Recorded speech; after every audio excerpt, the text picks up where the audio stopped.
ஒன்றை ஆக்கினாலும் அவளை நான் சேர்த்து அணைத்துக் கொண்டேன். She held me. அவளும் என்னை இறுக்கி கட்டிப்பிடித்தாள். I kissed her head. நான் அவளுடைய தலையை கொஞ்சினேன். I prayed over her. அந்த குழந்தைக்காக நான் ஜெபித்தேன். I blessed her. அந்த குழந்தையை நான் ஆசீர்வதித்தேன். We prayed for the family. அந்த குடும்பத்துக்காக நாங்கள் ஜெபித்தோம். And we left to go to a different place.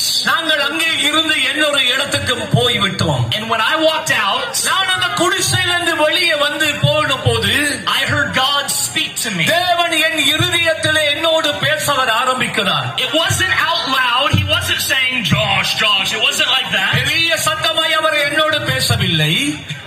But in my heart, என் இருதயத்திலே அவருடைய சத்தத்தை நான் கேட்டேன். and this is what he said. இதைத்தான் நான் ஆண்டவர் இயேசு எனக்கு சொன்னார். Josh, you're just like that little girl. ஒரு காலத்திலே நீயும் அந்த சின்ன குழந்தையை போல